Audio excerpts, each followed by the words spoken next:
So, I am a civil engineer. My job is literally to build bridges, big, strong structures meant to connect places and withstand anything you throw at them. I kind of thought that's what I was doing with my fiancée. We were about 3 months away from the big day. The save the dates were out, the deposits were paid, and we were deep in the weeds of planning what her parents called the social event of the season, but what I just call the reason my bank account is crying. Things seem fine, or as fine as they can be when you're debating the merits of different shades of beige for napkins. Then came the Tuesday night that changed everything. We were on the couch, looking at catering websites. I was making a stand for a mashed potato bar when she put her phone down and gave me that look. You know the one. The "we need to talk" look that instantly makes your stomach feel like you swallowed a brick.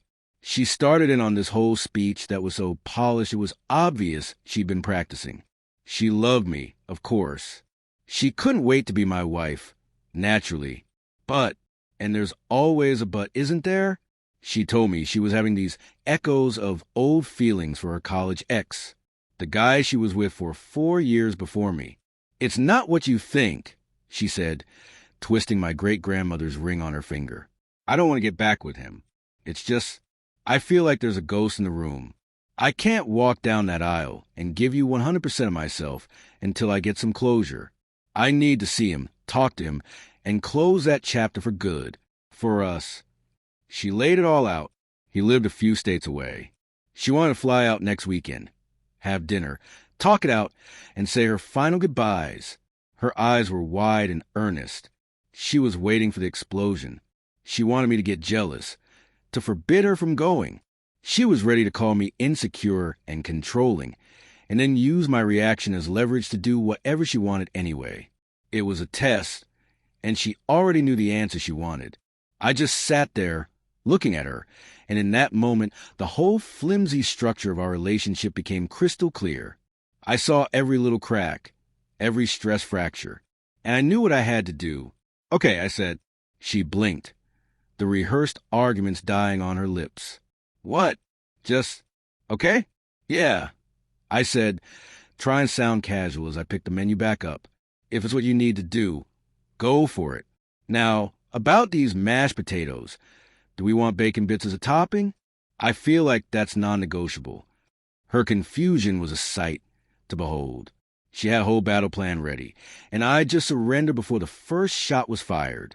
She mumbled something about bacon bits and spent the rest of the night looking at me like I was a puzzle she couldn't solve. The next couple of days, she was extra lovey-dovey, constantly telling me how my trust and understanding just proved we were soulmates. I just smiled and nodded, playing the part of the perfectly secure fiancé. She booked her flight, out Friday morning, back Sunday night. On Thursday night, she gave me a long, passionate kiss at the door. "I'll be back Sunday," she whispered, "ready to be all yours forever and ever." She was staying at her friend's house to be closer to the airport for her early flight. As soon as her car was out of the driveway, my act dropped. I went into my home office, and I got to work. At 9 a.m. sharp Friday, I made my first call. "Hi," I said to the wedding coordinator. "I'm calling about my last name / her last name wedding. We need to cancel." There was a pause. She asked if I was sure, if maybe we wanted to postpone. "No, canceled is correct. And yes, I'm fully aware the $10,000 deposit is non-refundable. Please consider a donation." I called it her closure fee. One by one, I went down the list. The photographer, the caterer, the band. More deposits vanished into the ether.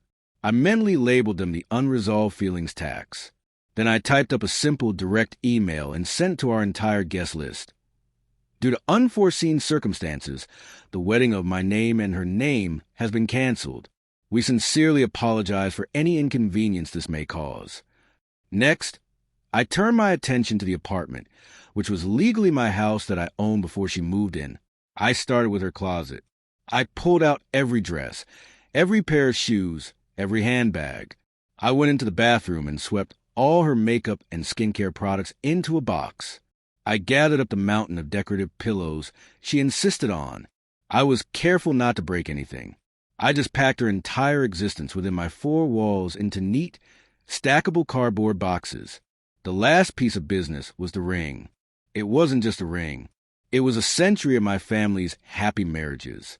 It represented commitment, loyalty, and history. It belonged in our family, not on the finger of a woman flying to another state for a romantic weekend with her ex. I drove to the bank, put the ring back in its original box, and placed it in my safe deposit box. The whole time, my phone stayed silent. I didn't call her.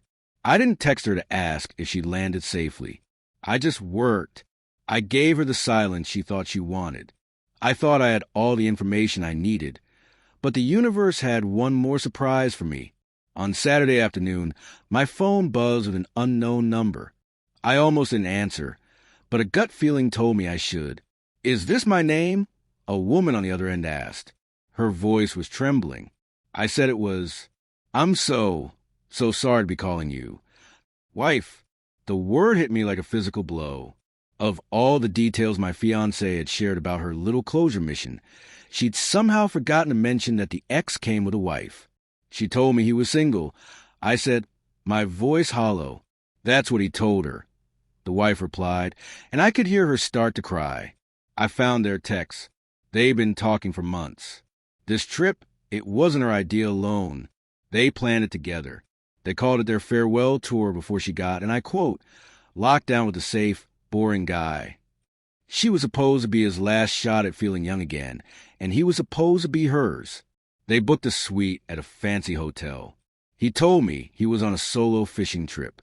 "I'm just so sorry, but I saw your number in her text to him, and I thought you had a right to know what was really happening." We talked for a while longer. I told her what I had done, that I'd already canceled the wedding. There was a strange sense of solidarity between us. Two strangers connected by the deceit of the people we were supposed to trust most. After we hung up, I sat in the silence of my apartment, surrounded by boxes. My calm, methodical plan suddenly felt charged with new, righteous anger. This wasn't just a case of getting cold feet. This was a calculated, long-term betrayal. Sunday evening rolled around. I heard her key in the lock, the cheerful click of the door opening. "Honey, I'm home," she called out, her voice bright and relaxed. She walked in, pulling her little weekend bag, a satisfied smile on her face. Then she saw it, the mountain of cardboard boxes stacked neatly against the living room wall. Her smile vanished. She looked from the boxes to the bare walls, to the empty space on the bookshelf where her favorite books used to be. Her eyes finally landed on me, sitting in my armchair in the corner. "What is this?" she asked, her voice barely a whisper. "What happened? Did we have a leak? Are you redecorating?" "That's your stuff," I said, my voice even. "I packed it for you. Figure it would make moving out a little easier." She dropped her bag with a thud. "Moving out? What are you talking about? Is this some kind of sick joke? Are you punishing me for going away?" "Punishing you?" I asked, raising an eyebrow. "No, this isn't a punishment. It's a consequence. So, how was your trip? Did you get the closure you were looking for?" "It was difficult," she said, shifting into her victim persona.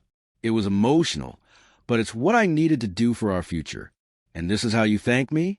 By packing up my life because you're too insecure to trust me."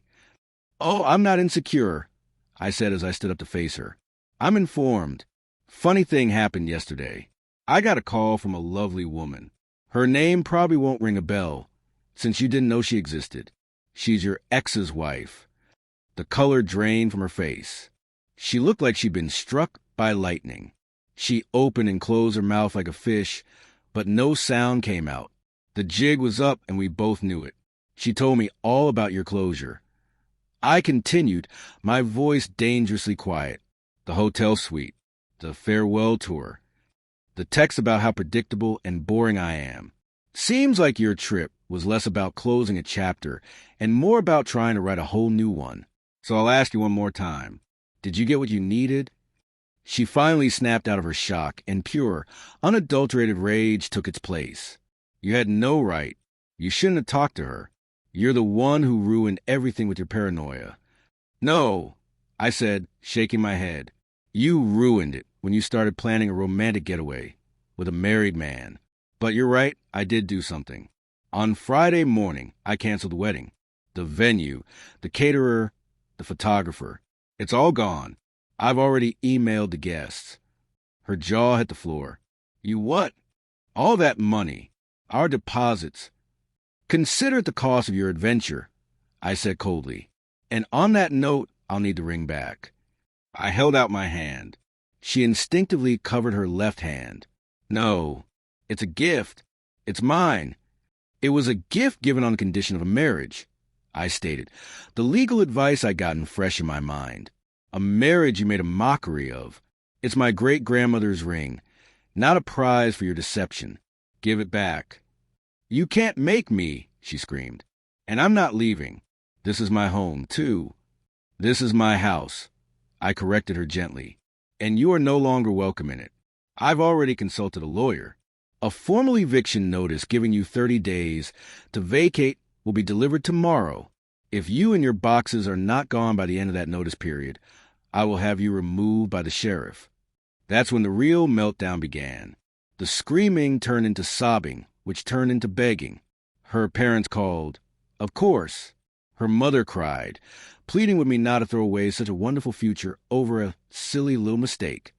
Her father tried a different tactic, trying to bully me, telling me I was a fool and I'd never find a woman as good as his daughter again. I was polite, but firm with both of them. Your daughter chose to cheat on me 3 months before our wedding. This isn't a mistake. It's a reflection of her character. The relationship is over. Please make arrangements to help her collect her things. The next few weeks were a miserable cycle of her trying every manipulative trick in the book. There were tearful apologies, angry accusations, promises to go to therapy, and threats to tell everyone I was an abusive monster. Through it all, I just held firm. She wasn't sorry she did it. She was just incandescent with rage that her plan to both the safety of my future and the thrill of her past had blown up in her face so spectacularly. The eviction notice and a stern letter from my lawyer regarding the ring finally made her realize I wasn't bluffing. She had her father come with a U-Haul on the last possible day. She left the ring with her dad to give back to me, not even having the decency to do it herself. I heard through the grapevine that her ex's wife went through with a divorce, armed with a mountain of evidence.